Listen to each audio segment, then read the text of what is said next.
Ryoko Kui could write capital, but Marx could never create Dungeon Meshi. True! Actually true. Any truers? Marx could never. Was Marx even a homo? Marx couldn't write Homestuck either. Well hold on. Could Marx have written Dungeon Meshi? No. Could Marx have written Homestuck? Hey Vaush, I'm a trans lesbian puppy girl in a relationship with a wolf girl and a cat girl. Am I based or cringe? I think we both know that you're cringe, and you would have been even if you hadn't asked a streamer for their opinion on it. But, you know, I think this could be a to live is to cringe moment, because I could say like, oh, that's cringe, couldn't be me, and meanwhile you're getting your back blown out and like feeling better than I ever have in my life. And what does my derision mean then, right? You get me, right? So you're cringe, but like, you know, live it. Yeah, cringe, but winning. That's good. Crinning. Thank you. I asked mostly as a joke. Anyways, I'm trying to get my GFs to watch your streams to make them more based politically. Have a nice night. Based. I'll try not to let my frequent jokes at the expense of Twitter dog girls get in the way of you all having a satisfying relationship dynamic. I still think the main reason why people have an issue conceptually with streamers getting drunk and rambling about their sexual preferences or degeneracy or whatever else is because in a lot of cases when people talk about sex they haven't talked about it in public very much before, especially if they're drunk. So now that they are talking about it in public, they start letting out some really embarrassing shit. Like they don't really know how they sound. I am fully aware of how I sound and I don't care. I think the only thing I really convey is just, you know, joy. Cause it's pretty cool. Autism buff? I mean, it's a self-awareness thing, really. It's mostly just when people seem like they're telling on themselves in ways that they don't really... Smokin' Mesopotamian Stanley Cup Triple Award-winning Soul Bleeder Taint Blaster JD Power Associates Dingleberry Zaza. I agree. Smokin' that IBM quantum computer. Impervious to cringe? Well, no, I would say it's just not cringe. The cringe there is the difference in... is the difference in between, like, perception and expectation. And I don't really think that's the case with me. But that's just my belief. Vaush, will you fuel my narcissism by acknowledging me, or you could choose to ignore me, which I will also take as acknowledgement. I can't lose if I believe that I'm the main character. Okay, Kowalski from Nebraska, you've been doing main character syndrome shit for a while, and it's been getting worse and more annoying, and I've tried to, like, subtly hint to you by being tactful with a kindness that no one would attribute to me otherwise, that it's actually really irritating. You only donate or talk to me or like about yourself. Like it's always like attention seeking. So I'm imposing a break. Trust me, it's for your own good. This one hurts. Yeah, but you have to do it. No, not really. You don't have to do it. No, I mean, it doesn't hurt. For right now, for me, it doesn't hurt because he's been doing it very aggressively lately. Ducking creepers, I don't think I ban that many people, you know? I think that right now we're dealing with a bit of a culture shift because a lot of people in chat have gotten away with being, like, pretty fucking annoying for a while. Like, very antisocial, very, like, you know, attention-seeky, and, you know, we have to, like, trim that way back. I follow the rule, I can't be edgier than you. It's a good rule! That's a really, really, really good rule. I've seen nuts fly too close on Demon Mama streams. Well, you know, Demon Mama is pretty edgy. In aggregate, Demon Mama is probably less edgy than me. So, you know, the rule, it varies depending on time and circumstance, but can we be hornier than you? No, no, no, no, no. In fact, you can't be anywhere near as horny as me. That's something we're really gonna have to come down on, for sure. Physically can't or can't because of rules? Can't because of rules. Hey Vaush, you talked about this a while ago. I remember you arguing with Chad about how no matter where you live, it's never impossible to put yourself out there, find new friends. I live in a town with less than 3,000 people, but in the past week I tried putting myself out there, exploring my town. I've already made 2 new friends. Nice! Just remember, if you're in that position, there's a pretty high likelihood that they are too, right? Like, if you're there and you're thinking like, oh man, I wish I could find some cool friends or whatever. Like, there are other people in your tiny community that are yay, exactly. I follow the be as edgy as Vaush pre-April 17th, 2019 and you'll be fine. I talk a big game, but we're all probably in agreement that Sake would have caught like 70 bans by now, purely for being like annoying. If it wasn't for the financial pillar.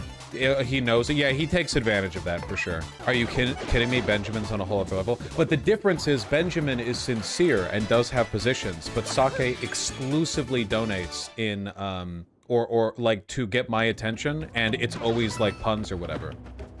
He doesn't interact with the community. Sake doesn't interact at all with the community. Benjamin does. So that's like, that is a factor. You know, the difficulty with Oilers, am I right? And here I thought it was because I'm adorable. Well, you own it. Classist? Yeah, a little bit. What's your advice for starting conversation? I'm good at chatting, but I don't know how to start it. That's completely, like, situation dependent. There's no one-size-fits-all answer to that question. Is there a content creator with a chat you feel is closer to what you would like to cultivate here? For me, the gold standard for, like, a community, for a large streamer, in terms of chat dynamics, for me, that is, JPH Anderson, Joseph Anderson.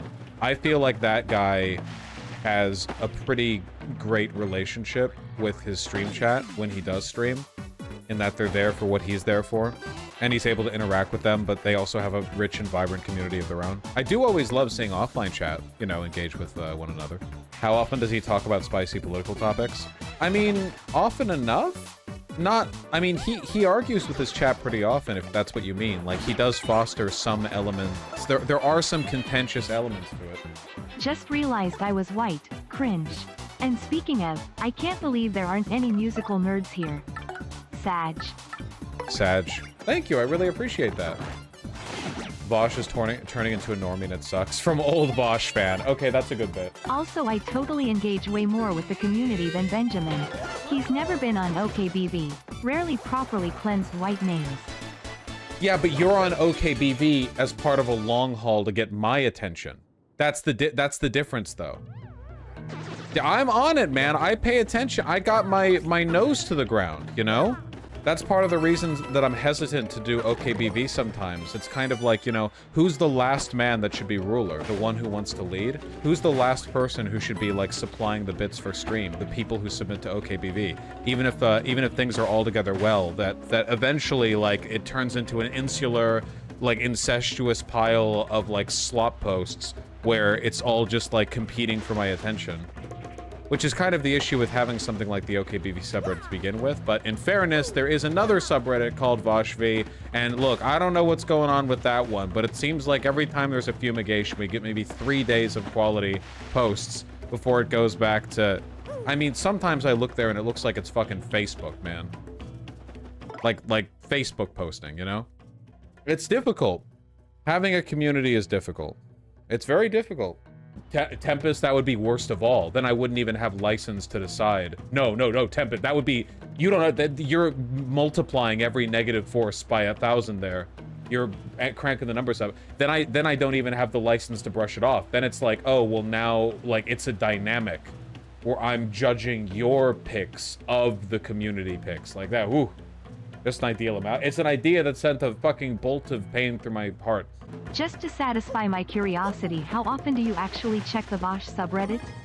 Well, because I'm a mod in Vaush. Oh, fuck, that'd be so nice, Tempest. Free me from this curse. Because I'm a mod at Vaush, like, I see the posts from that subreddit at the top of my Reddit feed whenever I go on Reddit. And fairly, I don't use Reddit that often anymore, but, you know, decently often. It's just, you know, I can tell when people who are posting there don't watch my streams, because, like, I can see the stuff they say, and it just would not fly on my channel. Like, if it was said in chat or anything like that. Make a script that randomly shows 200 random OKBV posts in the period. I shouldn't down-talk OKBV too much, because, like, it is a lot better than the alternatives. Who's more deranged, Vaush Redditors or Vaush YouTube chatters? Okay, this is the thing. My YouTube comments are great. Every time I've looked in a video's comment section, all I see up at the top are people agreeing and being nice. I see heartfelt stories. I see people being considerate. I see people being, like, attentive. I'm very smart. That's true. I agree. I see people, oh, yeah, because you donated 5.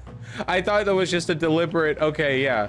Wait, hold on. Wait. Hold on. I'm sorry. Wait. By YouTube chatters, do we mean the YouTube comment section? Or do we mean YouTube chat? I was talking about the YouTube comment section here. YouTube chat's not as bad as I've joked about it being, for what it's worth. I think that YouTube chat is generally pretty good when I look there.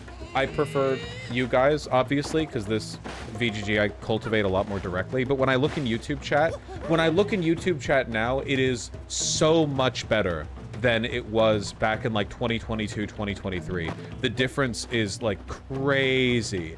YouTube chat used to be like a wasteland, and now when I look there, it's pretty okay. What changed, do you think? I'm not sure.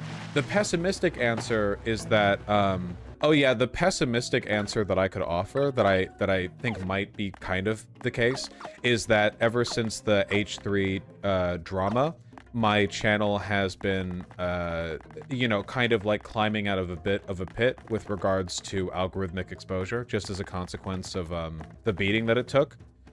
Which, I mean, we're doing remarkably well given that fact, but it's still something to keep in mind. And there might just be fewer new people jumping in YouTube chat. I would compete with Sake Benjamin. However, Dogboy GF requires extensive pampering. That and Vaushites streams exclusively when I work. BC God hates me. It's true. He does, and so do I. Thank you. I really appreciate it. It's very kind of you. Did you do extracurriculars in high school? Some, but not very many. I was not a very good student. Didn't do a very good job paying attention in class or anything like that. Probably should have done a better job. I think it's good to do good. Unmedicated ADHD is in fact a bitch. Why don't I wear tank tops as much anymore? Tank tops are just not very interesting clothing-wise. There's nothing wrong with them, you know? It's just I tend to wear t-shirts more. Whenever I wore tank tops, it was just because I was being kind of lazy and throwing them on, you know? It wasn't like a aesthetically informed decision. Tank tops are sick or cool if you have sick tattoos. Yeah, I agree. Also, tank tops are like a very casual... I only advocate for OKBV because I generally enjoy spreading laughter, and it seems like a pretty great environment for that. Yeah, when they're on their A game. When they're doing good. Why is there no coconut emote? Because it has no utility. There's no situation in which you would post an emote of a coconut. Yeah, by far funnier than Coconut Island, something that I've been bored of for ages, by the way. Again, you know, you perceive this stream and community as a collection of eternal memes. I flow with the river. I've been living my life. I am a better man now than I was 5 years ago. Coconut Island, blah, blah, blah. The funnier coconut joke by far... No, it's not dead, Raiders. It's just like, you're meant to move on, right? You don't want the in-jokes to fester to the point where it's just reference humor, which is what it is in most cases. Like the Alden's number thing. If any recurring joke, high progressive, if there's anything that I could like wipe out of the general mimetic existence, it would have been the Alden's number thing. It was a funny bit once, and now 4 years later when I talk to people, so that somebody in my community donates to their stream saying, have you thought of Alden's peanut butter?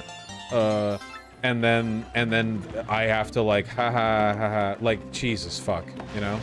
General Alden was funny. I mean, if you take 1,000 shots. What is your favorite chip?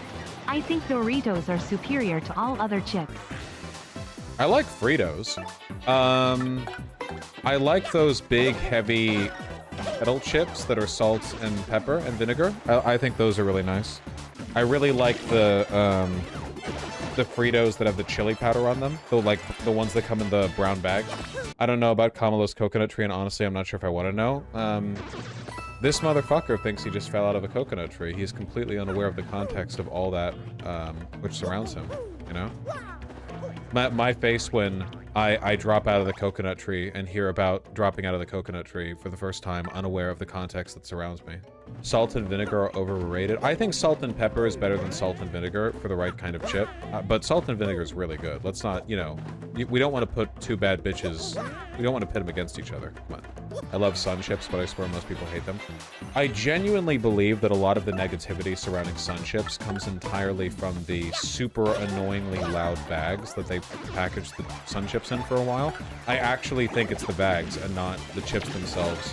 What are sun chips? They're like, I don't even know what they're made of. Are they corn? I don't know what they're based on, but they're like marginally healthier than regular chips. They have kind of a light, crispy, wavy thing going on. We don't have sun ships in Vietnam. No, your country probably had enough of the rising sun. Boo. Ah, come on. All right. Try harder. Well, okay. Get off the stage. Was Vietnam even colonized by Japan? Were they colonized, or was it just they fought, like, near it? Because I know they fought. I don't remember if they, like... Was it, like, a colony? Or was it just, like, there was a point in time where the Japanese Empire was, like, militarily occupying the... You know what I mean? Not sure about colonized. Definitely got brutalized. Yeah, okay, yeah. What do Vietnam and a Japanese housewife whose son watches too much incest porn have in common? They're both tired of the rising sun. Right, sorry. Boo! See, if you guys were actually even remotely integrated into stream culture, this would be a +2, -2 kind of situation. France surrendered Indochina to Japan. Japan occupied. Vietnamese got their first practice in Japanese forces. Yeah, okay, there we go. Sorry, yeah, it's the Indochina thing. It's like the pre-war, yeah. Wish mine didn't get so much smaller from estrogen, but the titties were a worthy trade-off. I wonder what, okay, I wonder what the percentage is of trans girls who don't mind their dick getting smaller on E and the ones who do. I wonder, like, what that ratio is. There's got to be some interesting data on that. Like, genuinely, I wish there was, like, a big, properly done study on the inclinations of the broader queer community. Not just trans chicks, just, like, gays. Because I've seen a lot of gay couples, gay men, don't do anal, you know? And to a lot of people, that's like crazy, but it's like, well, no, actually, if you know, interact with queer people broadly, well, some of them just, yeah, don't really, the getting smaller thing seems a bit understated. I don't want to, like, power level reveal or sort of contribute to the narrative that I'm the chaser or anything, but I have been with some people who, as a consequence of being on estrogen, have dicks that are literally useless. Like, I mean, they pee with them, right? But, like, in any other capacity, completely useless. Estrogen has the ability... what I've heard, and I don't know if this is true, but it's like the common logic that I've heard over and over again, is use it or lose it. If you're on estrogen and you want to keep your dick in terms of size and usability, you have to be jorking that. And by that, I mean your donkus, you know? And you got to be doing that. Otherwise, you're gonna lose it. And if you don't really care, then you can just stop touching your dick altogether. You gotta be straight up jorking that shit. Isn't there also topical testosterone gel? I don't know if people do that. My intuitive impression is that you probably shouldn't use topical testosterone if you are a trans woman. I feel like that could be annoying in some ways. I don't really know, though. Does tea make your dick bigger? I mean, tea will make your clit bigger. Taking testosterone does not make your dick bigger, though. Nothing can make the dick bigger, except for jelqing. Maybe. Don't do it. Yeah, I think a lot of trans girls these days don't really care about getting bottom surgery, girl with a guitar. And personally, you know, I don't, like, obviously it's more convenient because they don't have to, like, fucking pay for the crazy-ass surgery, you know? Even though the surgery has gotten better. But anyway, it's obviously more convenient from, like, a money perspective to not want to get bottom surgery if you're a trans chick. So that's just, you know, obviously better in terms of finances.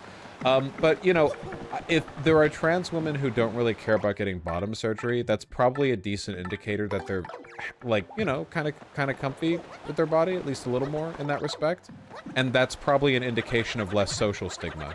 Does that make sense? Yeah, anonymous platypus, I get that. I love having a big dick, but, unironically, it can be difficult to get pants that don't leave me with an unsightly bulge. Like, unless I'm going to the club and I'm actively going out there to fucking flirt with people, if I'm just walking around town doing errands or just, like, trying to be presentable and look good, it's, an impediment to the smooth flow at the front of my pants, you know? Need a fucking tuck or something, Jesus. Get a codpiece? I need to try to...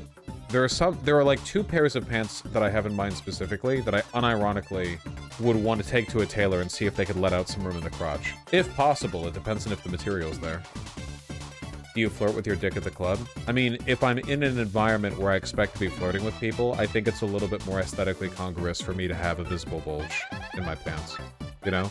If I'm on Cap Hill at the Unicorn, where everyone there is gay or trans or whatever, then it's fucking queer homos, you know, whatever. But if I'm going to, like, the bank, any good tailor will be familiar with that request, not me, us. Is it true girth is more important? More important for what? I don't know. Then you're just saying shit, white people happy. So Vaush, I took a pair of jeans that were tight around my thick yet masculine thighs recently. They fit perfectly now. What do you mean you took a pair of jeans? What did you do to them that made them fit perfectly now? You took them into a tailor, do you mean? Tailors can do a lot of magical stuff. Most pants, if they're high quality pants, this is one of the things that you get with higher quality clothing. They have extra material that's layered into the seams so that if a tailor wants to let out more room, they can do that. So not always a good thing. Having more material, it's a good thing. I unironically hate the folded thick seams. Well, where? Along the underside, like the saddle of the pants, or, yeah, there's always stuff that can be done. Not gonna lie, baggy pants are really pretty. Yeah, they're done well, for sure.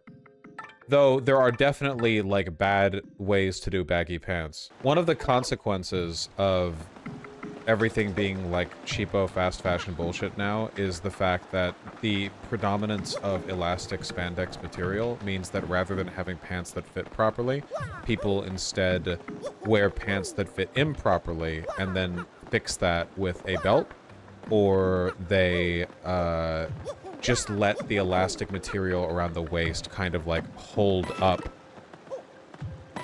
the outfit, as opposed to it just naturally fitting well.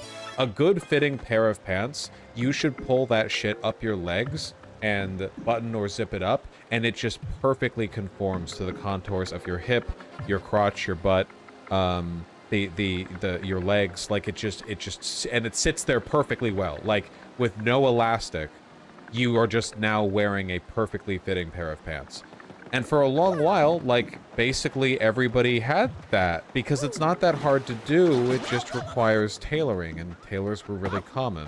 But now they're not. Not many good tailors in Seattle. They do. Stretch material is, by default, less durable, Jason with a Y. Less durable, the stretch tends to wear out.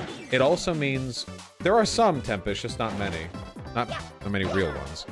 Also, clothes just don't feel very good when the fit that you're wearing, it fits because you're, it's the stretch material that's just holding it in place. Does that make sense? Like, there's such a huge difference in terms of how things feel between, yeah, being, like, squeezed, like it grabbing you with the spandex and, you know? And it fitting you properly. I'm not saying elastic's always bad. For athletic clothing, it's fantastic.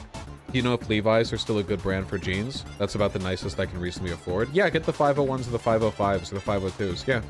I would stray away from buying jeans that, have more than 2 or 3% stretch material. You can see in the tag, it'll say, like, so-and-so cotton, so-and-so stretch material, and you want to stay away from anything where it's more than, like, 3% stretch material, you know, spandex or whatever. At least Hughes suspenders. Suspenders are crazy comfortable, and useful. It's just you're supposed to wear them with, like, trousers, and people don't tend to wear trousers, and they have to be high-waisted too. Literally no point in wearing them if it's low-waisted. I use leggings and call it a day, lol. I mean, that's always an option. What if I'm too fat for jeans? Yeah, I mean, most of my understanding of and advice for tailoring kind of applies up to a certain point of being fat, because past a certain point, obviously, like, there are different accommodations and considerations to be made. Do you like helping other people shop for clothes, or do you prefer to do it just for you? No, I love taking my friends shopping. I got my butch, non-binary friend, I took them to Buck Mason, and they got a really, really nice Henley shirt that they like a lot. I've gotten some nice clothes for Vermin. I've gotten clothes for, Vermin's partner, for Fortuna. You know, I like doing that, for sure.